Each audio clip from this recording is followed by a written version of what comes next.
America దేశంలో 33 మంది బొగ్గు కార్మికులు 69 రోజులు భూగర్భంలో వాళ్ళు ఇరుక్కుపోయారు. ప్రపంచం అంతా కూడా వాళ్ళు చనిపోయి ఉంటారు, వాళ్ళు చనిపోయారు అని ప్రపంచం అంతా కూడా శోక సముద్రంలో, ఆ దేశం అంతా కూడా శోక సముద్రంలో మునిగిపోయారు. అలాంటి సమయంలో 50 రోజుల తర్వాత దేవుడు వాళ్ళని సజీవులుగా భూగర్భంలో వచ్చి వాళ్ళ భూమి పైకి వాళ్ళని 50 రోజులు 33 మంది సజీవులుగా బయటపడ్డారు. అసలు ఏం జరిగింది? దేవుడు వాళ్ళు అసలు ఎందుకు భూగర్భంలో వాళ్ళు చిక్కుకుపోయారు? దేవుడు ఎందుకు వాళ్ళు ఏ విధంగా దేవుడు వాళ్ళని కాపాడాడు? చాలా జాగ్రత్తగా మీరు వినండి. ఇది మిమ్మల్ని కూడా దేవుడు ప్రతి విషయంలో తప్పించగల సమర్థుడైన. ఆగస్టు 5వ తారీఖు 2010 సంవత్సరంలో అక్కడ కాఫర్ గోల్డ్ మైన్స్ అక్కడ తవ్వకాలు జరుగుతుంది బొగ్గు గనుల్లో. అది 1889 సంవత్సరంలో ఆ గనులు ప్రారంభమైనవి. చాలామంది కార్మికులు దాంట్లో చనిపోయారు, ఆయన మూతపడలేదు. ఇంకా దాంట్లో పనిచేస్తున్నారు, అందులో 33 మంది పనిచేస్తున్నారు ఇంకా ఆ గనుల్లో. అయితే ఆ చేస్తూ ఉన్న సమయంలో అక్కడ 7 లక్షల టన్నుల బరువు కలిగినటువంటి ఒక రాయి ఆ పై నుండి ఆ గన్ను పడిపోయింది.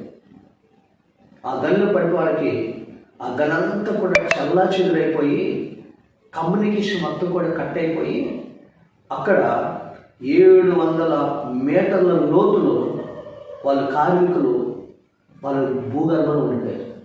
మొత్తం కట్టించారు, కమ్యూనికేషన్ మొత్తం కూడా పోయాయి. అలాంటి సమయంలో పైన ఎక్కడున్నారో తెలియదు, రెస్క్యూ టీం అంతా కూడా ఎదుగుతున్నారు. ఈ భూమిలో వీళ్ళు ఉంది, వీళ్ళందరూ కూడా అక్కడ ఒక రిఫ్యూజర్ అని ఒక రూమ్స్ ఏర్పాటు చేసి దాంట్లో వీళ్ళందరూ కూడా దాంట్లోకి వెళ్ళిపోయారు. ఆ దాంట్లోకి వెళ్ళిపోయారు.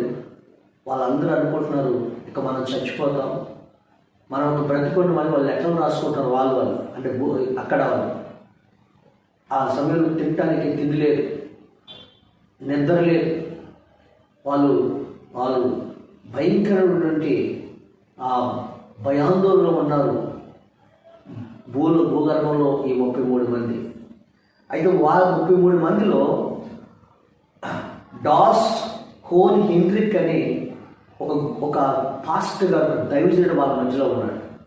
ఆయన కూడా కార్మికుడిగా ఆ బొగ్గలో పనిచేస్తున్నాడు. ఆయన కూడా ఆ 33 మందిని బలపరుస్తూ, భయపడకండి, మనకి దేవుడు తోడుగా ఉన్నాడు, దేవుడు మనల్ని కాపాడుతాడు, దేవుడు మనం ఖచ్చితంగా పైకి తీసుకొస్తాడు అని అందరూ చెప్తున్నారు. కొంతమంది ఇక మొత్తం కూడా మూసుకుపోయి ఇక మనం పైకి ఎవరు తీసుకెళ్తారు, లిఫ్ట్లు కానీ అన్నీ కూడా విరిగిపోయినాయి, ఇక పైకి వెళ్ళే మార్గమే మనకు లేదు, కట్టించిన కావలించింది అని వాళ్ళందరూ అంటున్నప్పుడు ఆయన చెప్పాడు, దేవుడు మనం ప్రార్థన చేద్దాం, మన దేవుడు ఖచ్చితంగా మనకు తీసుకెళ్తాడని ఈ దైవజన వాళ్ళు బలపరుస్తూ ఉన్నాడు. అయితే వాళ్ళకి తిండి లేకపోతే అక్కడ కొన్ని ఒక జోనా ఫిష్ అని, తర్వాత ఆ దగ్గర కొన్ని బ్రెడ్ ఇలాంటివి కొన్ని ఉన్నాయి. వాళ్ళు 48 గంటలకు ఒక జోనా ఫిష్ తింటారు. ఆ తర్వాత వాళ్ళ దగ్గర ఉన్నటువంటి బ్రెడ్ అలా తింటూ వాళ్ళు ప్రార్థన చేసుకుంటూ ఉన్నారు. రోజులు గడుస్తూ ఉన్నాయి. అలా రోజులు గడుస్తున్న సమయంలో ఆ మీద మరొక బలమైనటువంటి రాయి వాళ్ళ మీద పడి ఇంకో రాయి పడిపోయింది. వాళ్ళు ఇంకా ఉన్న ఆశయం కూడా మొత్తం ఇదైపోయింది. ఇంకా పెద్ద టన్నుగటువంటి రాయి పడిపోయింది. ఇక వాళ్ళ ఆశ వదిలేసుకున్నారు, ఇక మనం చచ్చిపోతాం అనుకుంది. పైన రెస్క్యూ టీం వాళ్ళు డ్రిల్ చేస్తున్నారు. వాళ్ళు ఎక్కడున్నారో కనుక్కోవటానికి, వాళ్ళు అసలు భూగర్భంలో వాళ్ళు బతుకున్నారా చనిపోయారా, అసలు ఎక్కడున్నారు, ఏ ప్రదేశంలో డ్రిల్ వేయాలి, డ్రిల్ వేస్తే వాళ్ళు చచ్చిపోతారేమో అని వాళ్ళు అంతు పట్టకుండా వాళ్ళు కనుక్కున్నారు. అయినా ఆ పైన ఉన్న వారందరూ కలిసి గుడ్డిగానే వాళ్ళు డ్రిల్ వేయటం ప్రారంభిస్తే 17 రోజులకు వాళ్ళు ఎక్కడున్నారో కనుక్కున్నారు భూమిలో.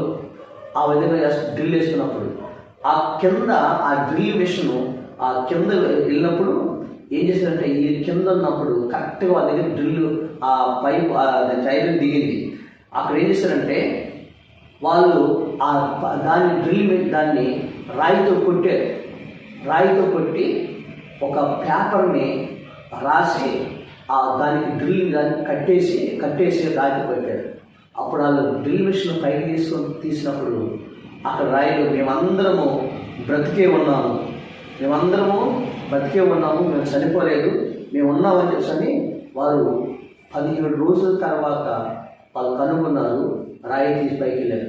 అప్పుడు టీవీలు అన్నీ కూడా వార్తలన్నీ కూడా భూగర్భంలో వాళ్ళు ఇంకా బతికే ఉన్నారు అనే వార్తలు వచ్చాయి. కానీ ఎలా తీసుకురావాలి, ఎక్కడ డ్రిల్ వేస్తే ఎక్కడ చనిపోతారని ఈ నాసా వారు వాళ్ళందరూ కూడా రెస్క్యూ టీమ్ ఆశ్చర్యపోతూ ఉంటే వాళ్ళు ఏం చేశారు తెలుసండి, అద్భుత రీతిగా ఒక లిఫ్ట్ని వాళ్ళు ఏర్పాటు చేశారు. లిఫ్ట్ని వాళ్ళు ఉన్న ప్లేస్లో భూమి తవ్వుకుంటూ వాళ్ళు మరి 700 మీటర్ల లోతులోకి లిఫ్ట్ని ఏర్పాటు చేశారు. పైన లిఫ్ట్ని ఏర్పాటు చేశారు. ఆ లిఫ్ట్లో ఏర్పాటు చేసిన తర్వాత ఆ లిఫ్ట్లో దేవుని కృపను బట్టి వీరందరూ కూడా ఆ లిఫ్ట్లో ఎక్కేసి ఈ 33 మంది వారందరిని కూడా పైకి తీసుకెళ్ళిపోయారు. స్తోత్రం, పైకి తీసుకెళ్ళిపోయారు.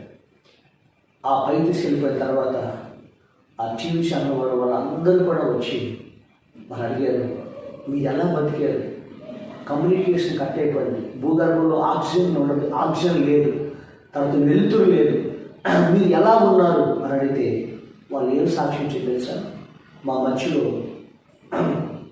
మధ్యలో డాస్ హోన్ హెన్రిక్ అనే పాస్టర్ గారు ఉన్నారు. ఆ దైవజనుడు మమ్మల్ని బలపరిచారు. మన దేవుడు మనకు తోడుగా ఉంటాడు, ఖచ్చితంగా మన దేవుడు మనకు సహాయం చేస్తాడు, మనం ప్రార్థన చేద్దాం అని ఆ దైవజనుడు మనం బలపరిచాడు. మేమందరము భూమి లోపల కింద మేము 69 రోజులు భూమి లోపల ఉన్నారు. వాళ్ళు ప్రార్థన చేశారు, తిండి లేకుండా, నిద్ర లేకుండా, వాళ్ళు స్నానం లేకుండా దేవుడి మీదే ఆధారపడి ప్రార్థన చేశారు. భూగర్భంలో చనిపోయారు. ప్రపంచం అంతా కూడా చూస్తూ ఉన్న ఆ జరిగిన సంఘటన. కానీ అద్భుతంగా దేవుడు 33 మందిని దేవుడు సజీవులుగా కాపాడి ఆ 33 మందిని బయటికి వాళ్ళు దైవం తీసుకొచ్చాడు. హల్లెలూయా. ప్రపంచంలో 100 కోట్ల మంది ఈ దృశ్యాన్ని టీవీలో 100 కోట్ల మంది దృశ్యాన్ని టీవీలో వీక్షించారు. వాళ్ళు నమ్ముకున్న దేవుడు ఎంత గొప్ప దేవుడు. స్తోత్రం. పిల్లరా, 90 అడుగులు లోతులో బోరులో పెడితేనే దానికి కనీసం ఒక 5 రోజులు తీసుకే లోపల ఆ పిల్లలు చనిపోతారు.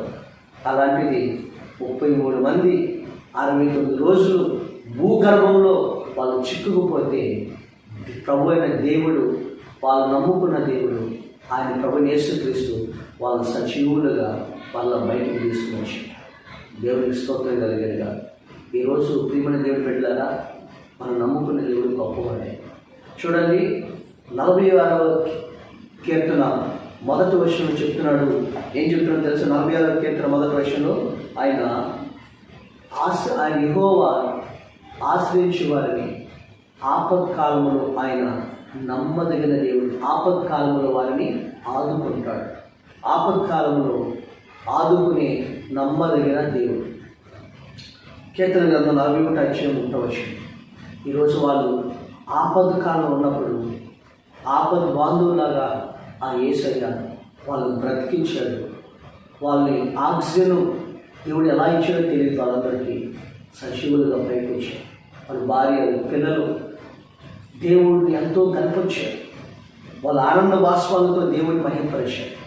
లేదా ఈరోజు నువ్వు ఏ ఆపదలు ఉన్నావు, ఈరోజు ఏ ఆపదలు ఉన్నావు, ఏ అపాయంలో ఉన్నావు, ఏ అనారోగ్యాలు ఉన్నావు, ఎటువంటి అప్పుల కింద ఉన్నావు, ఆపత్కాలంలో ఆదుకునే నమ్మదగిన దేవుడు మన ప్రభువైన యేసుక్రీస్తు. ఆయన సన్నిధిలో మొరపెట్టు. నీ ఆపదలన్నిటి నుంచి ఆయన నిన్ను విడిపించి నిన్ను ఆస్వాదించి అనేకులకు నిన్ను సూచినట్లుగా నిన్ను సాక్షిగా నిలబెట్టబోతున్నాడు. ఆయన మన ప్రభువైన యేసుక్రీస్తు. దేవుడు ఇలాంటి ఆపత్కాలంలో మనకు తోడుగున్నాడు. యోనా సముద్రంలో శాప గర్భంలో 3 రోజులు ఉన్నాడు. సజీవుడిగా దేవుడు బయటికి తీసుకొచ్చి నినివే పట్టణంలో 1,20,000 మందిని రక్షించడానికి దేవుడు యోనాను వాడుకున్నాడు. ఈరోజు నేను జీవితంలో చీకటిలో